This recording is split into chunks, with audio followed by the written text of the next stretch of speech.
आपका स्वागत है स्पेनिश की कक्षा में। और आज हम लोस अल्फाबेटोस की ही सीरीज में आगे बढ़ते हुए एक वीडियो में कुछ ऐसे लेटर्स को जानने की कोशिश करेंगे जो इंग्लिश भाषा से काफी अलग हैं। जैसा कि हम जानते हैं कि जो मैक्सिमम लेटर्स हैं वो काफी मिलते हैं साउंड्स में और लिखने में, तो काफी हद तक मिलते हैं स्पेनिश लैंग्वेज के अल्फाबेट से। कुछ डिफरेंट लेटर्स हैं जो एकदम से हमें काफी स्ट्रेंज लगते हैं, तो हम एक ही क्लास में उन्हें बोलने की टेक्निक जानने की कोशिश करेंगे और किस तरह के साउंड्स ये प्रोड्यूस करते हैं वो भी जानने की कोशिश करेंगे। तो पहले जो दो लेटर्स हैं वो मैं एक साथ करूंगी क्योंकि जो इनसे जुड़ी हुई साउंड है वो सेम है। दोबले एल यानी कि डबल एल, ई ग्रिएगा यानी कि अंग्रेजी में जो वाई होता है। दोबले एल और ई ग्रिएगा, अगर आपने थोड़ा सा रिसर्च किया है या कहीं और कोई वीडियोस देखी हैं तो आपने जरूर सुना होगा कि इन दोनों की जो साउंड है वो य व्यंजन की तरह होती है, लेकिन ऐसा कहना सही नहीं होगा कि ये 100% य के साउंड देते हैं, क्योंकि इसके अंदर एक और साउंड जो है वो मिक्स है, वो है ज की साउंड। यानी कि अगर मैं एक एग्जांपल की हेल्प से आपको समझाने की कोशिश करूं, ये वर्ड है से आ एल ए, तो इसे मैं बोलूंगी काये। ना मैं इसे काये बोल रही हूं, ना मैं इसे काजे बोल रही हूं, मैं बोल रही हूं काये।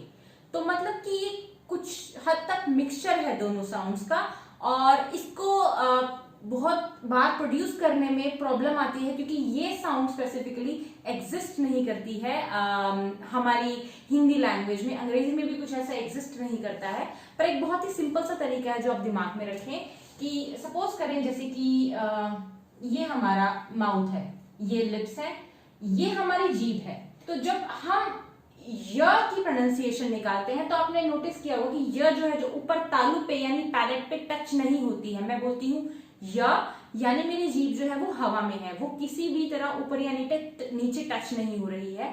अगर हम ज बोलते हैं तो बहुत सारा हिस्सा जीभ का ऊपर तालु पे या पैलेट पे टच करता है, य हवा में, और जब हम ज बोलते हैं तो ये ऊपर जो है पैलेट पे टच करता है।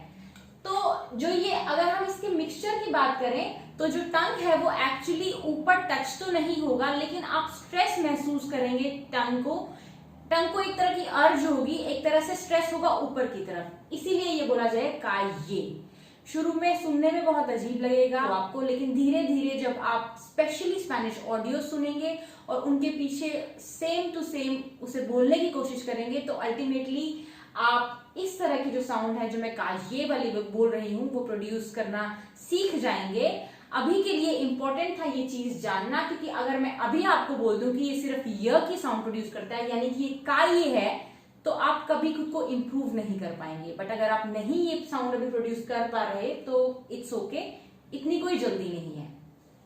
और जो दूसरा एग्जाम्पल है वो है यो, तो इसे मैं यो नहीं बोल रही, ना ही मैं जो बोल रही हूं, मैं बोल रही हूं यो।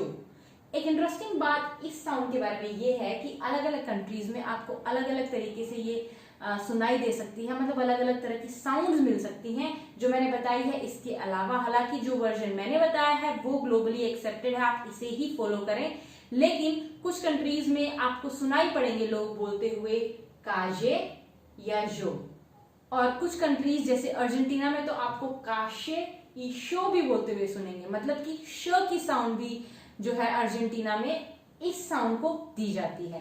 बट उसे भूल जाइए, जो मैंने न्यूट्रल और ग्लोबली एक्सेप्टेड साउंड बताई है उसे प्रैक्टिस करते रहिए। नेचुरली आप य से शुरू करेंगे क्योंकि वो आपके लिए काफी नेचुरल है, बट जो कि आपको पता है कि आपको थोड़ा स्ट्रेस देना है तो आप खुद को टाइम के साथ इंप्रूव कर सकते हैं।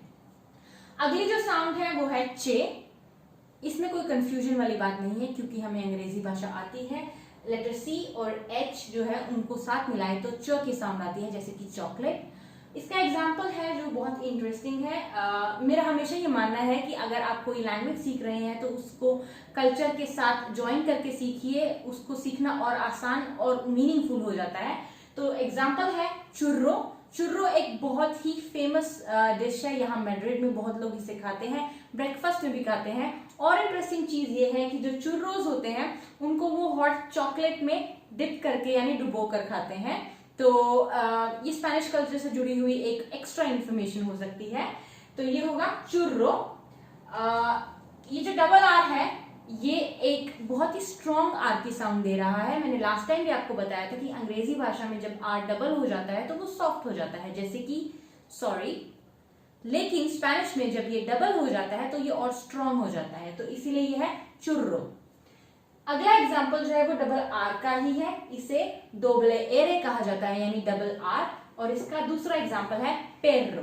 पेर्रो यानी कि डॉग या फिर कुत्ता। इसे समझाने के लिए मुझे नहीं लगता कि मुझे बहुत ज्यादा एफर्ट्स डालने की जरूरत है आपको, क्योंकि हम हिंदी भाषी लोग हैं, हमें पता है कि जब आर एक अपने आप को रिपीट करता है तो ये एक तरह की वाइब्रेशन प्रोड्यूस करता है।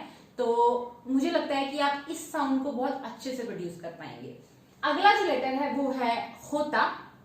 तो बहुत सारे टीचर्स ये बोलते हैं कि जो होता की साउंड है वो अंग्रेजी के एच से बहुत मिलती है, और स्पेनिश भाषा में जैसे कि मैंने आपको लास्ट टाइम बताया था कि आचे जो है वो साइलेंट होता है, कभी भी उसकी कोई भी साउंड नहीं होती है, ध्यान में रखिएगा, बिना एक्सेप्शन के।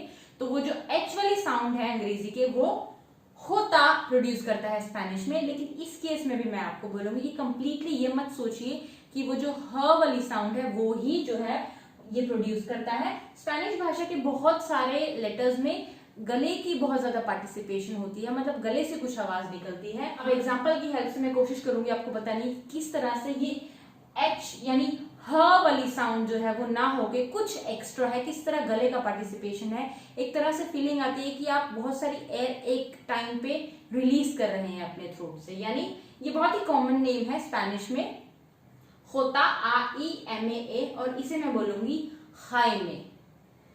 आप एक तरह से तो सोच सकते हैं कि ये ह है यानी हाई में, लेकिन मैं इसे हाई में ना बोलकर हाई में बोल रही हूं, तो थोड़ी सी जो है वो गले की पार्टिसिपेशन ज्यादा है। और आप इस को प्रोड्यूस करने की टेक्निक में ध्यान रखिए कि एक बहुत सारी एयर एक टाइम पे रश कर रही है गले से बाहर, यानी हाई में। ओके, बट जैसे कि मैंने आपको इस केस में भी बोला कि आप बहुत ज्यादा जल्दी मत करिए कि आप एग्जैक्ट नेटिव लेवल की जो है वो साउंड प्रोड्यूस कर पाए। धीरे धीरे आप अपनी जो टेक्निकलिटीज है उन्हें ब्रश अप करते रहिए। यहाँ भी आप ह से शुरू कर सकते हैं, यानी आप इसे हाई में बोल सकते हैं और धीरे धीरे आप हाई में तक भी पहुंच जाएंगे। अब हमें सब टेक्निकलिटीज भी समझ आ गई हैं, किस तरह से ये डिफरेंट है इंग्लिश लैंग्वेज से, ये भी समझ आ गया है। तो क्यों ना हम कुछ एग्जांपल्स की हेल्प से इन्हें प्रैक्टिस कर लें। तो बेहतर रहेगा कि मेरे बोलने से पहले हर वर्ड को जब मैं इंडिकेट करूं तो आप खुद से इसको बोलें और देखें कि कितने % आप सही बोल पा रहे हैं। हमें ये ऑलरेडी पता है कि स्पेनिश वोवल्स में किसी तरह की कंफ्यूजन नहीं है। एक वीडियो स्पेशली हमने इस पे देखा है आ ए ई ओ ऊ, तो इन्हें रीड करना जो है वो बहुत ईजी होगा। फर्स्ट वर्ड यो, यो, यो यानी मैं, आई। सेकेंड वर्ड होटेल, होटेल, यानी कि एच लिखा जरूर है पर मैं इसे पढ़ नहीं रही हूं। तो हमेशा कोई भी वर्ड है अगर इसमें एच है स्पेनिश लैंग्वेज में या फिर ला आचे है तो समझिए कि वो है ही नहीं, और उसे छोड़कर जो अगला लेटर है उसे पकड़िए और उसे रीड करते जाइए। होटल से जुड़ी हुई एक और इंटरेस्टिंग चीज ये है कि ये एक कॉग्नेट वर्ड है, यानी कि ये लिखने में और मतलब में अंग्रेजी भाषा के जो होटल या होटल शब्द है उससे हूबहू मिलता है। तो मैंने आपको पहले भी बताया है कि 20,000 से भी ज्यादा ऐसे वर्ड्स हैं स्पेनिश में जिन्हें कॉग्नेट्स बोला जाता है, वो लिखने में और मतलब में इंग्लिश के वर्ड से हूबहू मिलते हैं। अगला एग्जाम्पल है योरार। योरार, योरार मतलब टू क्राई, रोना, ये एक क्रिया है।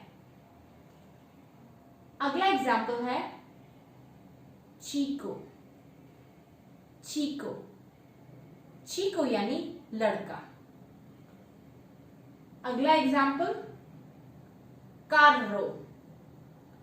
कार्रो, कार्रो शब्द यहां स्पेन में स्पेशली जहां मैं रहती हूं मैड्रिड में आपको सुनने को नहीं मिलेगा, क्योंकि कार्रो जो है वो लैटिन अमेरिका में स्पेशली और कुछ और जगहों पर गाड़ी को बोला जाता है, यहां गाड़ी को कोचे कहा जाता है।